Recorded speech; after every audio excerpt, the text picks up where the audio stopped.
शांति।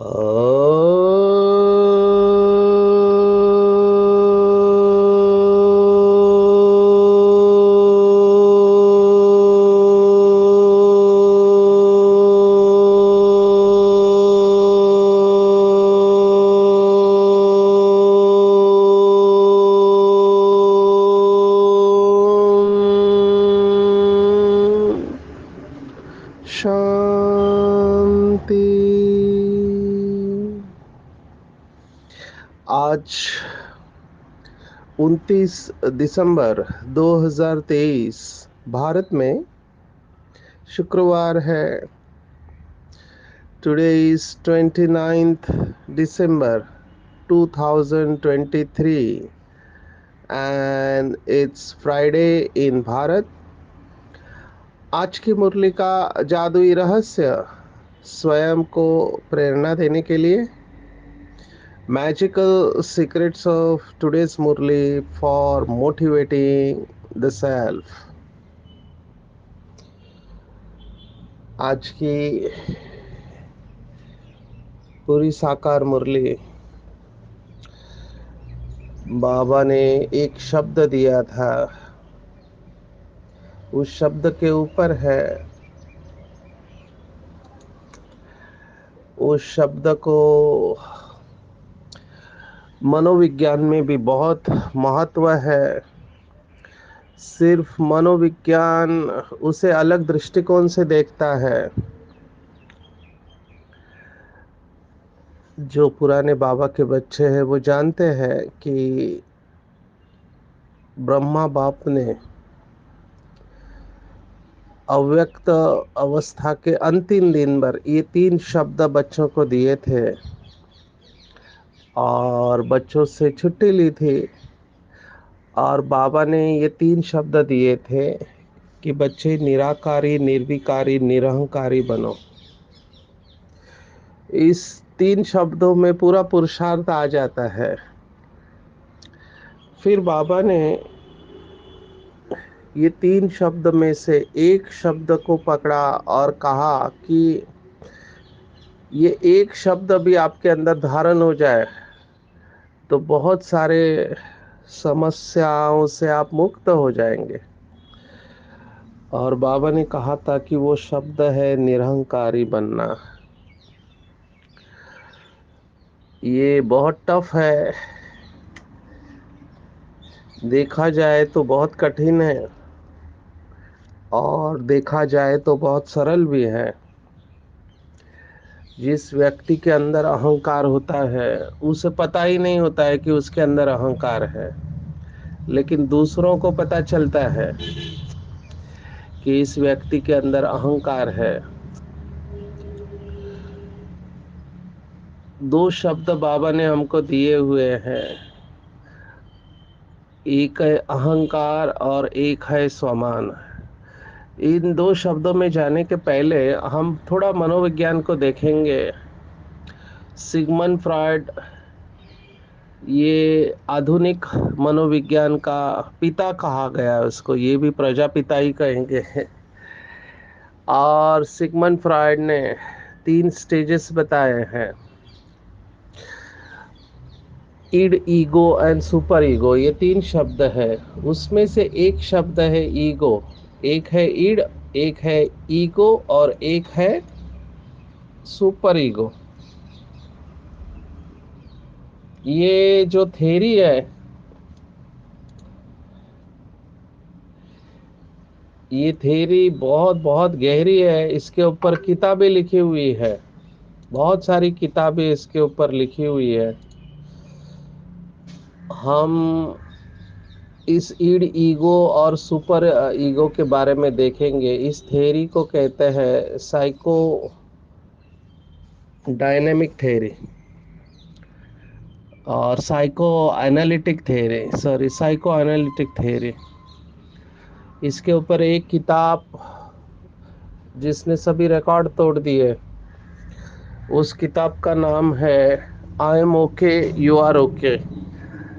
मुझे कई बार मैंने ये नोटिस किया है कि बाबा जिन बातों को उठाता है वो बातें बाद में लौकिक दुनिया में इंटरनेशनल बेस्ट सेलर बन जाती है। तो हम सब बाबा के बच्चे जानते हैं ये ओके शब्द, बाबा ने इसको बहुत फेमस किया। ओके शब्द को बहुत लोगों को ओके शब्द का फुल फॉर्म भी नहीं पता होता है कि ओके का क्या फुल फॉर्म है। दुनिया में ओके का फुल फॉर्म अलग है। तो दो शब्द बताते हैं ग्रीक में, ओल्ला कल्ला। ओल्ला कल्ला इज ओके। तो ओला ओल्ला कल्ला में ओ और कल्ला का के, और कुछ लोगों ने ऑल करेक्ट, तो उसमें ऑल इज नॉट ए, ओ रहता है, और करेक्ट का सी नहीं होके के होता, तो ऑल करेक्ट को ओके कहते हैं। और बाबा ने ओके का फुल फॉर्म अपना बताया है। बाबा ने ओके का फुल फॉर्म बताया, ओ माना बिंदी और के माना किंगडम। तो जब बाप और वर्षा याद हो तब ओके कहना चाहिए। तो बाबा ने बहनों को चार्ट में बताया था कि अपना चार्ट भेजो बाबा को। अगर अवस्था अच्छी है तो ओके लिखो, अगर अच्छी नहीं है तो नॉट ओके भी मत लिखना, क्योंकि वो भी 3 अक्षर ज़्यादा हो जाते। बाबा ने कहा ओके लिखो और फिर उसको काट दो। तो ये बाबा का तरीका है समझाने का। मैं ओके शब्द के ऊपर और ईगो के साथ इसको जोड़ेंगे। थॉमस ए हैरिस नाम के ऑथर ने ये किताब लिखी जिसने बहुत सारे रिकॉर्ड तोड़ दिए, I am okay you are okay. इसमें उन्होंने तो 3 ही बातें बताई है, क्योंकि मनोविज्ञान समझता है ये 3 बातें हैं, ईड, ईगो और सुपर ईगो। अभी इसको थोड़ा अच्छी तरह से समझना, क्योंकि हम सब इस स्टेज में से जाते हैं। ईड माना हम सब के अंदर बचपना होता है, तो उसको ईड कहते हैं, जिसको अंग्रेजी में कहा गया है इंस्टिंक्चुअल डिजायर्स। माना वो इच्छाएं जो बच्चों की होती है, अभी चाहिए माना चाहिए। और सुपर ईगो माना moral moral role, critical role super ego play करता है। इसको अगर सिंपल शब्दों में कहे तो हम सबके अंदर एक बच्चा होता है और एक पिता होता है, माता पिता या पालक होता है। हिंदी में पालक बोलते हैं, माना पेरेंट्स को पालक बोलते हैं। तो एक बालक होता है और एक पालक होता है, और इन दोनों के अंदर द्वंद्व चल रहा होता है। क्योंकि बच्चे को बहुत सारी चीज़ें चाहिए होती है, खिलौना चाहिए, चॉकलेट चाहिए, बहुत कुछ चाहिए। और जो सुपर ईगो होता है वो कहता है नहीं मिलेगा, नहीं मिलेगा, ये ठीक नहीं है, अच्छा नहीं है। अभी इन दोनों में सुलझाने का काम करना है ईगो को। ईगो जो होता है वो चालक होता है। तो एक है बालक, एक है चालक और एक है पालक। तो इसको बापाचा कहते हैं। माना महाराष्ट्र में एक फेमस हो गया बापाचा, माना बालक, पालक और चालक। तो ईगो को चालक क्यों कहा गया? क्योंकि ईगो इन दोनों के अंदर अंदर सुलह करवाता है, क्या मिलेगा क्या नहीं मिलेगा। तो मनोविज्ञान क्या कहता है कि ईगो होना चाहिए, लेकिन मनोविज्ञान कहता है हेल्दी ईगो होना चाहिए। हेल्दी ईगो, ये मनोविज्ञान की भाषा है। मोस्ट ऑफ द पोस्ट जो सोशल मीडिया पे घूमती रहती है उसमें वो एक ही बात कहते हैं कि रिश्ते खराब होने का कारण है ईगो। लेकिन जब वो ईगो कहते हैं तब उनका भाव ये होता है कि ईगो माना अहंकार, या जिसको दूसरे शब्दों में कहा मैं बड़ा, मैं बड़ा, अभिमान की छत पर चढ़ा। तो अपने को बहुत बड़ा समझते हैं, उनको ईगोइस्टिक कहा गया है। सब जानते हैं पुराने, इसलिए मैं इसमें ज़्यादा समय नहीं दूंगा। लेकिन इतना ज़रूर है कि ये जो अहंकार है ये रिश्तों को तोड़ता है, क्योंकि अहंकार हमेशा दूसरों का अपमान कराता है। बाबा के महावाक्य हमको याद रखने चाहिए। मुझे बहुत प्रेरणा देते हैं, क्योंकि पूरा खेल मैं जो देख रहा हूँ वो ईगो का ही देख रहा हूँ। जो बाबा के बच्चे मधुबन गए हैं, तो मधुबन में ओम शांति भवन करके हॉल है पांडव भवन में। तो वहाँ पे पीछे की तरफ बहनों की तरफ दीवार के ऊपर ये स्लोगन लिखा हुआ है कि ego is the root of all suffering. यहाँ मनोविज्ञान कहता है कि ईगो होना जरूरी है, क्योंकि ईगो होगा तो ईगो परमिशन देगा कौन सी इच्छाएं पूर्ण करनी चाहिए और कौन सी नहीं करनी चाहिए। अभी इसमें सिगमंड फ्रॉइड ने ये बताया कि कई लोग बड़े होने के बाद भी बच्चों की तरह रहते हैं, और कई लोगों के अंदर सुपर ईगो बहुत डोमिनेंट होता है, हर बात में वो मोरालिटी को लाते हैं, माना नैतिकता को लाते हैं। तो इन दोनों में अगर संघर्ष है तो आदमी दुखी रहेगा। तो स्ट्रक्चरल मॉडल बताया है। अभी ये थॉमस हैरिस ने क्या बताया वो शॉर्ट में बताते हैं। थॉमस हैरिस ने कहा हम 4 स्टेजेस में जाते हैं। पहली स्टेज है कि I am okay you are not okay, माना मैं ठीक हूँ तुम ठीक नहीं हो। तो ये होते हैं जिसको हम कहते हैं अंग्रेजी में सुपीरियरिटी कॉम्प्लेक्स। इनको हमेशा लगता है इनके जैसा बड़ा कोई नहीं है। दूसरी स्टेज है व्यक्ति कहता है I am not okay but you are okay, मैं ठीक नहीं हूँ तुम सभी ठीक हो। ये लोग जो होते हैं ये इंफीरियरिटी कॉम्प्लेक्स वाले होते हैं, हमेशा अपने को कम कम समझते हैं, कमजोर समझते हैं। तो इंफीरियरिटी रहते हैं इनके अंदर। तीसरे होते हैं जो आजकल बढ़ते जा रहे हैं, वो कहते हैं कि I am not okay but you are also not okay, मैं तो खराब हूँ ही हूँ तुम भी अच्छे नहीं हो, लेट्स फिनिश दिस वर्ल्ड। ये लोग ही है जो दुनिया को खत्म करने वाले हैं, क्योंकि ये खुद भी मरेंगे दूसरों को भी मारेंगे। तो ये है I am not okay you are not okay, but last में सबसे अच्छी अवस्था कही गई है कि I am okay you are okay, मैं भी ठीक हूँ आप भी ठीक है। ये बहुत ऊंची अवस्था है, I am okay you are okay. तो हमको रिलेशनशिप्स में, संबंधों में इस स्टेज तक आना है, I am okay you are okay. और बाबा हमेशा इस स्टेज पर रहता है, क्योंकि बाबा को सब ओके दिखाई देता है। और जो बाबा के बच्चे संपूर्ण अवस्था के नजदीक जाएंगे वो भी इसी स्टेज पर आएंगे, I am okay you are okay. अब ये बहुत बहुत गहरी स्टेज है, इसके ऊपर मनन करेंगे, क्योंकि आज की मुरली पूरी इसके ऊपर है। आज की मुरली कहती है प्रश्नों में मूंझना छोड़ मन मना भव रहो, बाप और वर्षे को याद करो पवित्र बनो और बनाओ। अभी ये कौन सी स्टेज है? ये है I am okay you are okay वाली स्टेज है। क्योंकि तो मोमेंट आपने प्रश्न पूछा इस प्रकार से कि ये ऐसा क्यों करता है, इसे ऐसा नहीं करना चाहिए, भगवान क्या करता है, लोग ऐसे क्यों करते हैं, तो आप इनडायरेक्टली ड्रामा में इनएक्यूरेसी ढूंढ रहे हैं। आप इनडायरेक्टली यही कह रहे हैं कि ड्रामा को ऐसे नहीं होना चाहिए। और जैसे जैसे हम अंदर से भरपूर होते जाते हैं, संपन्नता से संपूर्णता की ओर जाते हैं, हमारे प्रश्न ड्रॉप डाउन हो जाते हैं, प्रश्न समाप्त हो जाते हैं।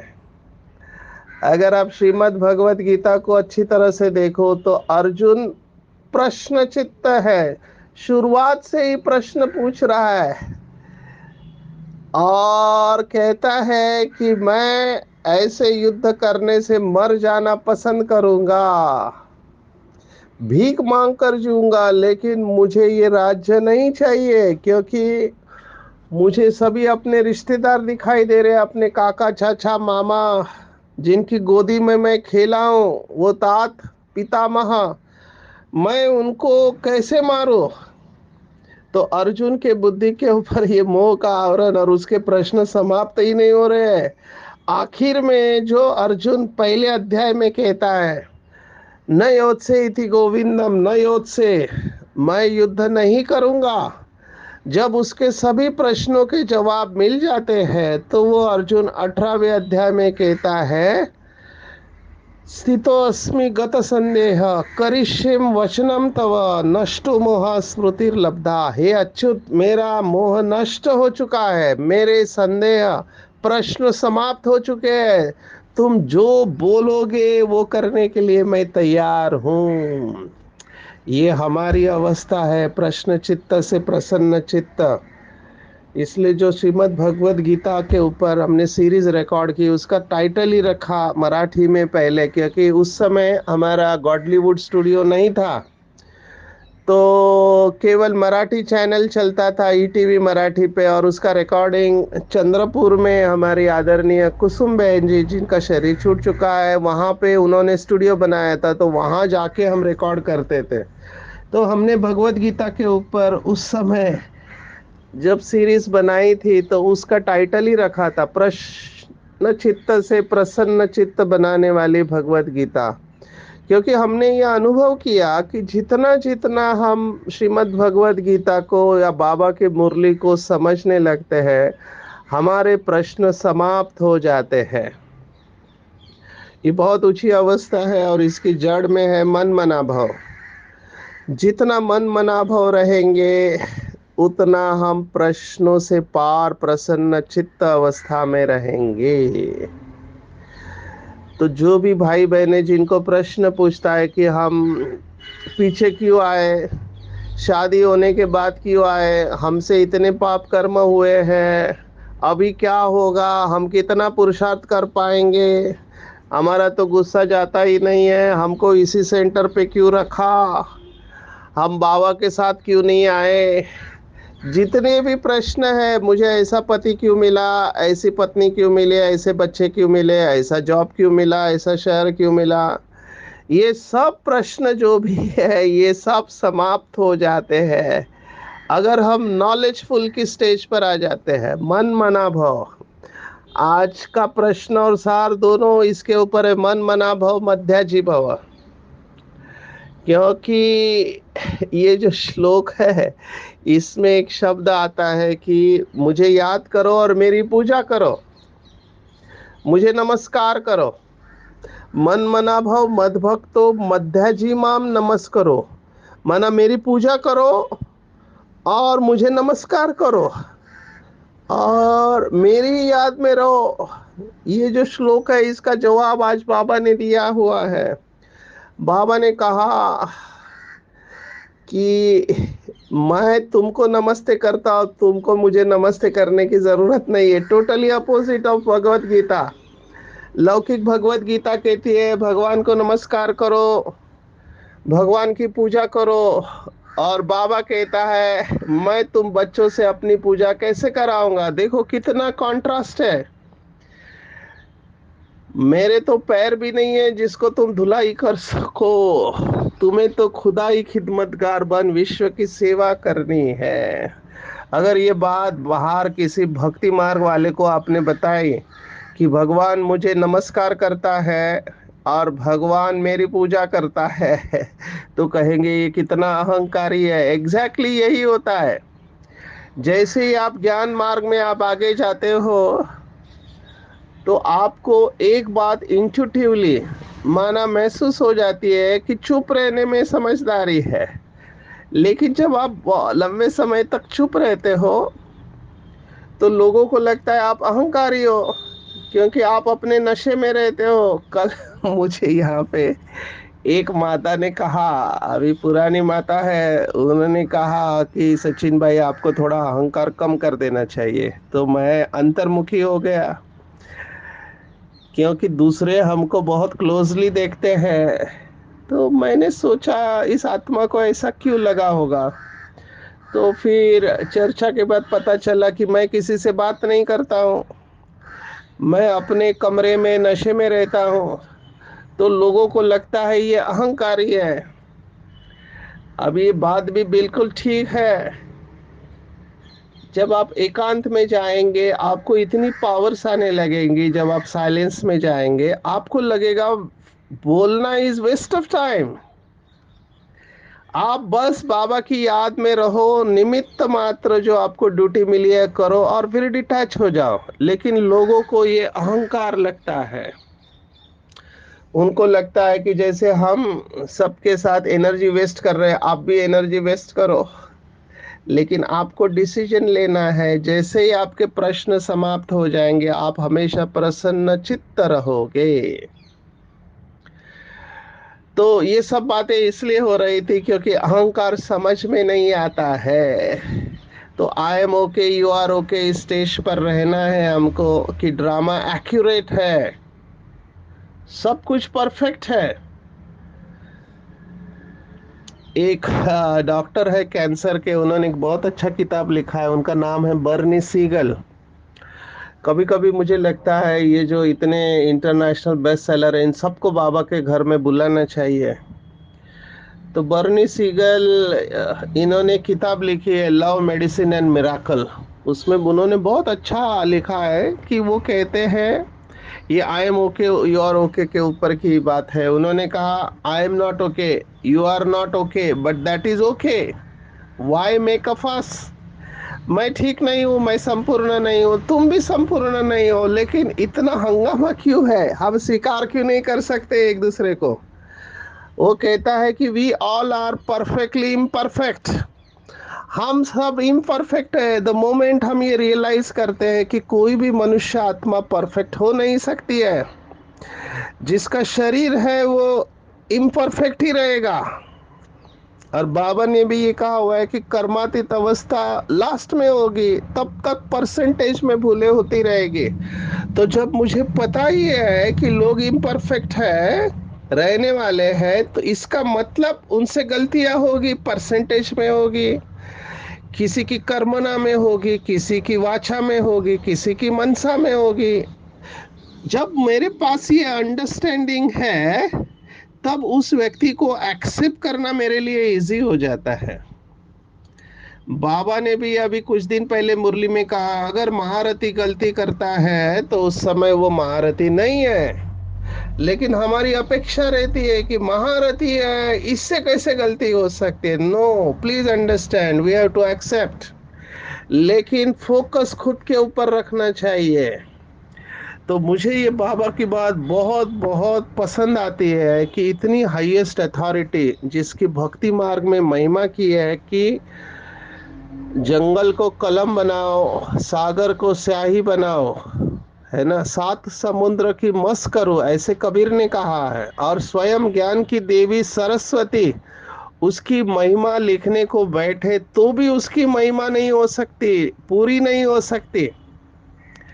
जो एक ठका कर दे तो विनाश हो जाए, ऐसा सर्वशक्तिवान, जन्म मरण से न्यारा, अजन्मा, अभोक्ता, अकर्ता, जिसकी इतनी महिमा है, वो परमात्मा आकर मेरे सामने खड़ा है और मुझे कहता है नमस्ते बालक सो मालिक बच्चे, मैं तुम्हारा मोस्ट ओबीडियंट सर्वेंट हूँ। कितनी नशे की बात है कि भगवान मुझे नमस्ते कर रहा है। और कितना निरहंकारी है बाबा। इतनी गालियां हमने बाबा को दी भक्ति मार्ग में, उसको कण कण में कहा, कुत्ते बिल्ली में कहा, और फिर उसने आकर कहा तुम मेरे हो, तुम जो हो जैसे हो मेरे हो, मेरे वर्षे के अधिकारी हो। तो हमको ये गुण शिव बाबा से उठा लेना चाहिए कि इतनी हाईएस्ट अथॉरिटी, इतना इंसल्ट करने के बाद भी बाबा ने हमको अपना बना लिया। तो हमको ये गुण उठा लेना चाहिए, निरंकारी बनना है। कबीर का एक दोहा मेरे दिमाग में घूमता रहता है। आबिदा परवीन ने उसको इस तरह से पेश किया कि आखिर ये तन खाक मिलेगा, क्यों फिरता मगरूरी में। क्योंकि जैसे आप आगे जाते हो, आपके पास शक्ति आती है ना, तो आपको ये महसूस होने लगता है कि आप कोई तो अद्वितीय हो। जब आप बहुत सेवा करते हैं ना, तो नेचुरली आपको ये लगने लगता है कि आपके जैसा दूसरा कोई नहीं, एकमेव द्वितीयो नास्ति, न भूतो न भविष्यति। ये अवस्था आने के चांसेस रहते हैं। इसलिए बहुत बहुत नम्रता का गुण धारण करना है। इसलिए बाबा ने कहा निरंकारी बन जाओ तो बाकी के दोनों अपने आप आ जाएंगे, लेकिन निरंकारी बनने में ही समय लगता है। अभी लास्ट में थोड़ा इसकी गहराई में जाएंगे। ये जो ईगो है, अभी बाबा ने कहा ईगोलेस बनो, माना निरहंकारी बनो। लेकिन एक तरफ बाबा ये भी कहता है कि स्वमान में रहो। अभी स्वमान अहंकार दिखाई दे सकता है, अगर आपके वाचा से निकला तो वो अहंकार, क्योंकि स्वमान वाला कभी भी खुद को सिद्ध नहीं करेगा। सिद्ध कर रहे मतलब कुछ गड़बड़ है। बाबा ने एक मुरली में कहा था, सिद्ध करना माना गड़बड़ है। सिद्ध नहीं करना है, आपको केवल स्वमान में चुप रहना है। अगर आप सच है, अगर आप सत्य है, तो सत्य को सिद्ध होने की शक्ति स्वयं में प्राप्त है। आपको स्वयं को एक्सप्लेन नहीं करना है। तो इसलिए स्वमान में जैसे रहेंगे, अभिमान समाप्त हो जाएगा। ये बाबा के महावाक्य है। इसलिए पीछे आने वाले को हम बार बार कहते हैं कि स्वमान का अभ्यास करो, लेकिन स्वमान दिमाग से नहीं करना है, उसको दिल से फील करना है। जब मैं ये संकल्प लेता हूँ कि मैं मास्टर सुख करता दुख हरता हूँ, तो अगर मैं उस संकल्प में स्थित हूँ, उसका स्वरूप बन गया हूँ, तो मेरे द्वारा किसी को भी मन वचन कर्म से दुख मिल ही नहीं सकता, असंभव है। तभी हम कहेंगे कि आप स्वमान में है। अगर आपके संकल्प बहुत चल रहे हैं तो आप स्वमान में नहीं है उस समय। एक एग्जाम्पल दिया। और ऐसे बाबा के बच्चे जो स्वमान में रह के निर्माण रहते हैं, दादी का ये स्लोगन है, स्वमान में रह के सबको सम्मान देना। ये ऑटोमेटिकली होता है। जो स्वमान में रहता है वही दूसरों को सम्मान दे सकता है। अहंकारी व्यक्ति दूसरों को सम्मान नहीं दे सकता। लौकिक में एक कहावत बहुत फेमस हो गई कि अहंकार माफी सुनना पसंद करता है, और स्वमान या प्यार माफी मांगना पसंद करता है। अहंकार झुकने नहीं देता, और स्वमान हमेशा झुकने को तैयार है। बाबा ने एक मुरली में कहा था, ये झुकना झुकना नहीं है, लेकिन जन्म जन्मांतर के लिए लोगों को अपने आगे झुकाना है। और बाबा की श्रीमत है, नम्र बनो, तो हमको बनना चाहिए। ऐसे बाबा के बच्चों की बाबा के साथ भी पूजा होती है शालिग्राम के रूप में। आज बाबा ने कहा रेस करना है। कैसी रेस करनी है? तो बाबा ने कहा ऐसी रेस करनी है कि उठते बैठते खाते पीते चलते फिरते बाबा की याद में रहना है। ऐसे बाबा के बच्चे ही माला का मन का बनेंगे। तो ये हमारा टारगेट होना चाहिए कि निरंतर याद में रहे। पीछे आने वाले अगर निरंतर याद में रहे तो नंबर ले सकते हैं। विशेष आज बाबा ने वो बात कही है, एक तो निरंकारी की बात, दूसरा जैसे बाबा को सभी कहते हैं कि मेरा बाबा है, हर एक के मन से निकलता है मेरा बाबा। ऐसे ही जो बाबा के बच्चे बाप समान हैं, बाप समान मास्टर स्नेह के सागर हैं, उनके लिए भी दिल से निकलता है कि यह मेरा है। बेहद का भाई बहन है, दीदी दादी है, कहाँ भी रहते हो बेहद की सेवा के निमित्त हो। तो ऐसे रहने वाले ही बाबा ने कहा फॉलो फादर करते हैं। इसका अनुभव हमको करना है और दूसरों को कराना भी है। ऐसे बेहद के अनुभवी बाबा ने कहा उनको ही सब अपना समझेंगे। तो ये भी एक बहुत बड़ा टारगेट है जिसको बाबा ने अलग तरीके से बताया है कि लोक पसंद का सर्टिफिकेट लेना है। लोक पसंद माना लोग आपको स्वीकार करें। तो ये सर्टिफिकेट टफ सर्टिफिकेट है, लेकिन ये तभी रहेगा जब हम बेहद में रहेंगे और हर एक के प्रति नेचुरली शुभ भावना शुभ कामना रहेगी। और ऐसे जो बाबा के बच्चे बेहद में रहते हैं, हर एक के प्रति शुभ भावना शुभ कामना रखते हैं, वो उपराम अवस्था में रहते हैं और बंधन मुक्त जीवन मुक्त अवस्था का अनुभव करते हैं। तो आज की पूरी मुरली में टेक होम अगर आप मुझे कहो तो मैं कहूँगा I am okay, you are okay. ये ड्रामा परफेक्ट है, कल्याणकारी है, और मेरे सभी प्रश्न समाप्त हो चुके हैं, क्योंकि मैं मन मना भव हूँ। मुझे कोई भी प्रश्न नहीं है, जो पाना था वो पा लिया। जो बाबा के संस्कार वो मेरे संस्कार। बाबा निरंकारी है, मैं भी बाप समान निरंकारी हूँ। बाबा को सभी अपना समझते हैं, मैं भी बाप समान बेहद में रहने वाली, फॉलो फादर करने वाली आत्मा हूँ। रूहानी सोशल वर्कर, खुदाई खिदमतगार हूँ। उपराम अवस्था में रहकर बंधन मुक्त रहने वाली जीवन मुक्त आत्मा हूँ। अच्छा, ओम शांति।